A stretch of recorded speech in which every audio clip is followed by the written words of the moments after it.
शुरू हुई तो सबसे ज्यादा बेचैनी उन्हीं के घरों में उठी जिनके लिए वेतन कोई सुविधा नहीं बल्कि हर महीने अस्तित्व का प्रमाण पत्र होता है। 65 लाख पेंशन धारक और लगभग 50 लाख से अधिक केंद्रीय कर्मचारी, इन सबका इंतजार एक ऐसे फैसले पर टिक गया है जिसका असर उनके बच्चों की फीस से लेकर दवाइयों के खर्च तक हर जगह दिखाई देता है। मगर बहस यह है कि क्या सरकार अपने कर्मचारियों को वह सम्मान दे रही है जिसके वे हकदार हैं, या फिर उम्मीदों के गलियारे में चलने वाले लोग फिर किसी लंबे इंतजार की सीढ़ियों पर खड़े कर दिए जाएंगे। आप सोचिए, आज जब महंगाई का ग्राफ ऐसे ऊपर जा रहा है जैसे किसी पहाड़ी पर चढ़ती एक बस जिसका ब्रेक कब फेल हो जाए कोई नहीं जानता, तब भी कर्मचारी यह सोचकर चुप बैठे हुए हैं कि शायद अगली कैबिनेट मीटिंग में वेतन आयोग पर मुहर लग जाएगी। मगर इस देश की राजनीति का कैलेंडर जिस दिशा में घूमता है, फैसले हमेशा उसी दिशा में बह जाते हैं। ऐसे में 8वां वेतन आयोग अब केवल एक आर्थिक सवाल नहीं रहा बल्कि एक सामाजिक सवाल बन गया है। यह सवाल उस सुरक्षा का है जो एक कर्मचारी को वर्षों तक सेवा देने के बाद मिलनी चाहिए। यह सवाल उस भरोसे का है जिसके सहारे उसने अपनी जवानी और अपनी मेहनत को सरकार के हवाले किया। हमारे यहां वेतन आयोग का इतिहास हमेशा से उम्मीद और संशय के बीच झूलता रहा है। हर बार यह कहा जाता है कि यह आखिरी वेतन आयोग होगा,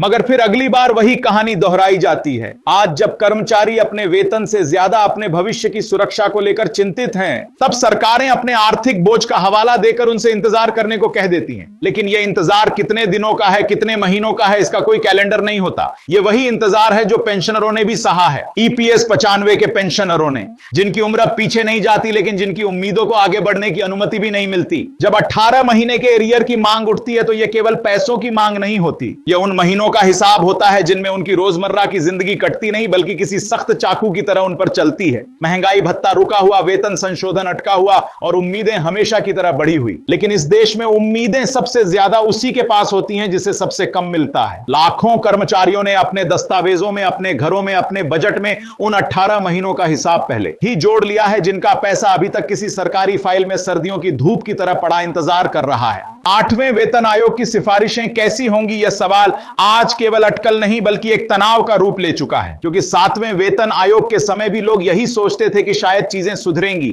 वेतन और वास्तविक महंगाई में थोड़ा सा संतुलन बनेगा। लेकिन जो मिला वह केवल कागजों की गणना में ठीक लगा, जिंदगी की गणना में नहीं। अब जब 8वें वेतन आयोग की उम्मीदें बढ़ी हैं, तब कर्मचारी यह देख रहे हैं कि उनके बच्चों की फीस हर साल बदलती है, उनकी दवाइयों का खर्च हर महीने बढ़ता है, लेकिन उनका वेतन 5-7 साल में एक बार ही सुधरता है। इस हिसाब से तो जिंदगी का बैलेंस कभी मेल ही नहीं खा सकता। जो लोग यह कहते हैं कि आर्थिक स्थिति खराब है इसलिए वेतन आयोग की घोषणा नहीं हो सकती, उन्हें यह भी देखना चाहिए कि देश की आर्थिक स्थिति वही लोग संभालते हैं जिनके लिए यह वेतन आयोग आता है। एक सरकारी कर्मचारी का घर केवल एक वेतन पर चलता है और वहीं से एक देश की मशीनरी भी चलती है। स्कूल, अस्पताल, रेलवे, रक्षा प्रशासन, यह सब वे लोग संभालते हैं जिनका जीवन वेतन आयोग तय करता है। फिर क्या यह सवाल नहीं उठना चाहिए कि जब देश की व्यवस्था उन्हीं के कंधों पर टिकी है तो उनके भविष्य की सुरक्षा को बार बार टाला क्यों जाता है? 18 महीने के एरियर की बात करें तो यह केवल केंद्रीय कर्मचारियों की मेहनत की पाई पाई का मुद्दा है। कोई कहता है कि आर्थिक बोझ बढ़ जाएगा, कोई कहता है कि यह व्यावहारिक नहीं। लेकिन जब यह एरियर रोका गया तब किससे पूछा गया था कि क्या उनकी जिंदगी व्यावहारिक है? क्या उनके ईएमआई रुक गए थे? क्या उनकी दवाइयों के बिल रुक गए थे? क्या उनके बिजली पानी के मीटरों ने इंतजार किया था? नहीं, इंतजार केवल कर्मचारियों ने किया, वह भी खामोशी से, वही खामोशी जो अक्सर सत्ता को सुनाई नहीं देती। आज जब सरकार कहती है कि उसने कर्मचारियों के लिए बहुत कुछ किया है, तब उसी सरकार के कर्मचारी यह पूछते हैं कि क्या उनकी सुरक्षा भी एक चुनावी वादा है या एक संवैधानिक जिम्मेदारी? 8वें वेतन आयोग की मांग अचानक नहीं उठी है, यह पिछले कई वर्षों की जमा हुई चिंताओं का परिणाम है। और यह चिंता किसी भी लोकतांत्रिक व्यवस्था के लिए चेतावनी होनी चाहिए कि जब कर्मचारी चिंतित होते हैं तो व्यवस्था अस्थिर होती है। कर्मचारी यह नहीं कह रहे कि उन्हें देश की आर्थिक स्थिति का पता नहीं,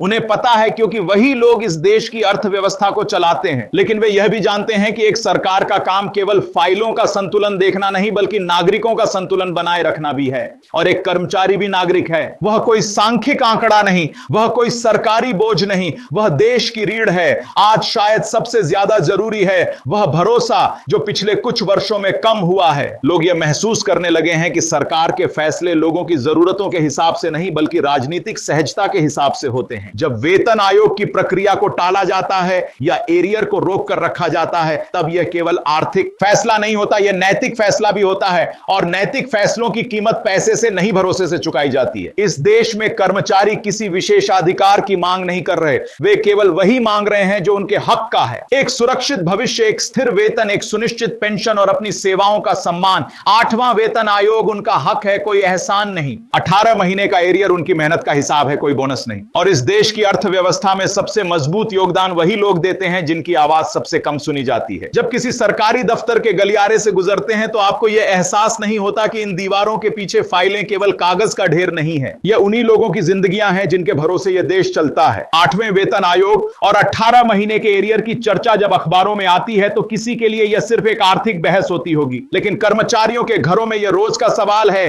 कि अगले महीने बजट कैसे बनेगा, कौन सी दवा छोड़ी जाए, किस बच्चे की फीस रोके रखी जाए। देश आर्थिक सुधारों की बात करता है, लेकिन क्या किसी ने पूछा कि कर्मचारियों की आर्थिक स्थिति में क्या सुधार हुआ? जब हर चीज की कीमत बढ़ गई है, अनाज, दवाइयां, बिजली, किराया, तब केवल वेतन ही क्यों स्थिर पड़ा हुआ है? यह सवाल कोई राजनीतिक सवाल नहीं है, यह सवाल उन लोगों का है जिन्होंने पूरी जिंदगी इस देश की सेवा में लगा दी। कई बार मुझे लगता है कि इस देश में कर्मचारी होना एक तरह का मौन समर्पण है। ना वे सड़कों पर उतरते हैं, ना शोर मचाते हैं, ना आंदोलन करते हैं, वे बस काम करते रहते हैं और उम्मीद करते रहते हैं कि व्यवस्था उनके साथ न्याय करेगी। लेकिन व्यवस्था की आदत है, वह उम्मीदों को टालती रहती है। उसे लगता है कर्मचारी इंतजार कर लेंगे। वे सहनशील हैं और यही सहनशीलता कई बार व्यवस्था के लिए आसान रास्ता बन जाती है। इस देश में कमजोरी का फायदा सबसे पहले सिस्टम उठाता है और मजबूरी को नीति बना देता है। कर्मचारियों की मजबूरी उनकी खामोशी है और सरकारों के लिए यह खामोशी हमेशा लाभ का सौदा रही है। आज जब सरकार आर्थिक मजबूती की तस्वीर दुनिया को दिखाती है, तब कर्मचारियों के घरों में आर्थिक कमजोरी की तस्वीर उलटी दिशा में खींचती है। यह वह विरोधाभास है जिसके बारे में कोई बात नहीं करता।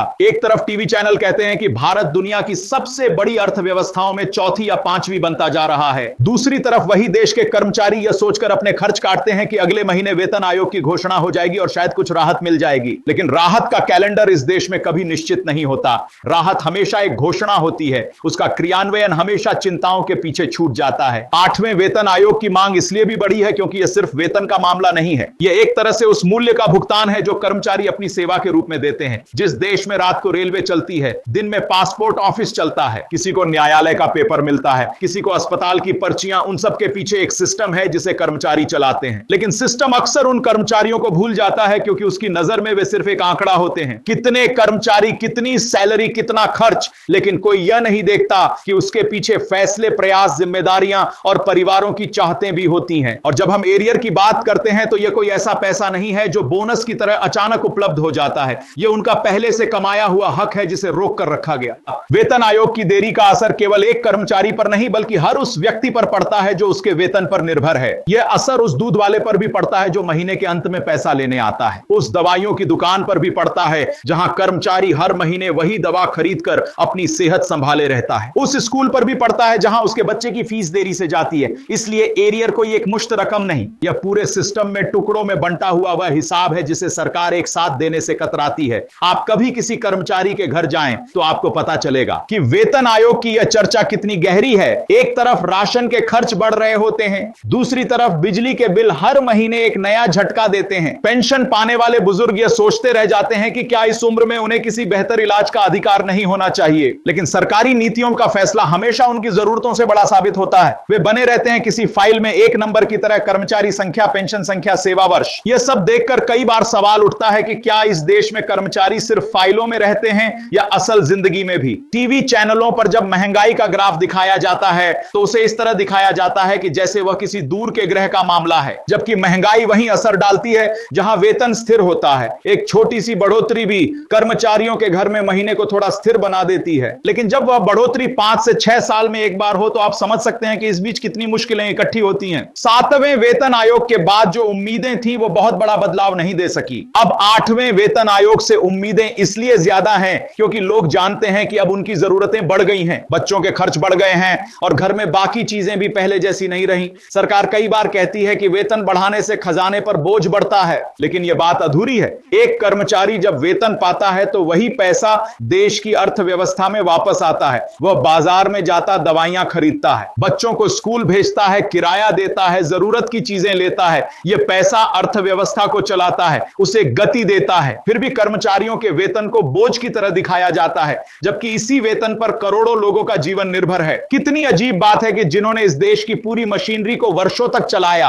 आज उनके अधिकारों को बजट पर बोझ बताया जाता है। कई कर्मचारी यह सोचते हैं कि क्या उनकी उम्र इतनी लंबी होगी कि वे 8वें वेतन आयोग के फायदे देख सकें। यह सवाल दुख देता है अब, लेकिन सच यही है कि पेंशनरों में यह चिंता बहुत बड़ी है। ईपीएस 95 के लोग आज भी बैठकर वही वही उम्मीद लगाए हुए हैं कि शायद अगली बैठक में कुछ बड़ा फैसला हो जाए, लेकिन बैठकें केवल औपचारिकताएं बनकर रह जाती हैं। हर बैठक के बाद कहा जाता है कि बात आगे बढ़ी है, लेकिन लोगों की जिंदगी आगे नहीं बढ़ती, वही अटकी रहती है। यह केवल निराशा नहीं, यह उस उम्मीद के टूट जाने जैसा है जो किसी बुजुर्ग के चेहरे पर आखिरी सहारा थी। 8वें वेतन आयोग पर चर्चा को सरकार चाहे जितना टाले, लेकिन यह मांग एक दिन सामने आकर खड़ी ही होती है, क्योंकि यह मांग किसी राजनीतिक दल की नहीं बल्कि एक वर्ग की है। उन लोगों का वर्ग जो खामोशी में पूरा देश संभालते हैं। यह वर्ग राजनीति नहीं करता, भाषण नहीं देता, विवाद नहीं खड़ा करता। यह सिर्फ इतना चाहता है कि उसकी मेहनत का सम्मान हो और उसका भविष्य सुरक्षित हो। लेकिन जब सुरक्षा की बात आती है तब सरकारें बजट का हवाला देती हैं। लेकिन क्या कभी सरकार ने यह बताया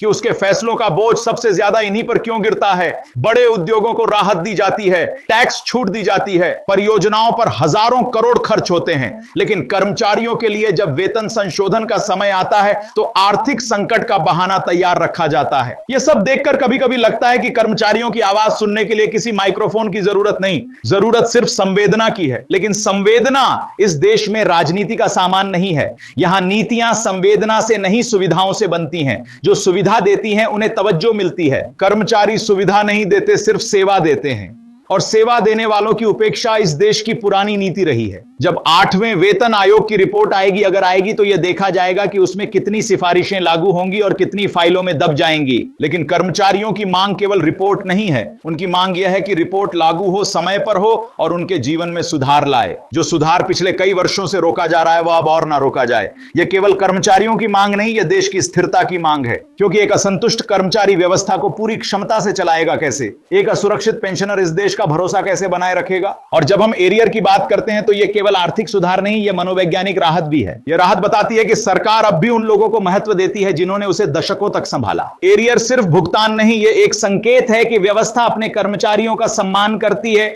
और सम्मान एक बार टूटा तो उसे वापस लाने में सालों लग जाते हैं। आज का कर्मचारी सिर्फ वेतन नहीं चाहता, वह सुरक्षा चाहता है, सम्मान चाहता है, स्थिरता चाहता है, और यह सब तभी मिलेगा जब 8वें वेतन आयोग को प्राथमिकता दी जाएगी और एरियर का भुगतान बिना बहाने बिना देरी के होगा। सरकारें बदलती रहती हैं, लेकिन कर्मचारियों की उम्मीदें नहीं बदलती। वे हर सरकार से यही उम्मीद रखते हैं कि वह उनके भविष्य को लेकर गंभीर होगी, लेकिन कई बार यह उम्मीद टूटी है और अब आगे इसे टूटने नहीं दिया जाना चाहिए। कर्मचारियों की यह कहानी जितनी उनकी है उतनी ही इस देश की भी है, क्योंकि देश वही है जो उसके लोग हैं, और उसके लोग वही हैं जिन्होंने इसे संभाला है अपनी सेवा से, अपनी मेहनत से, अपनी भरोसे की धड़कनों से। आज यह धड़कनें बेचैन हैं और इन्हें शांत करने की जिम्मेदारी सरकार पर है। वेतन आयोग केवल फाइल का नाम नहीं, यह भविष्य का नाम है, और भविष्य को सुरक्षित करना ही किसी भी सरकार का सबसे बड़ा काम होता है। जय हिंद।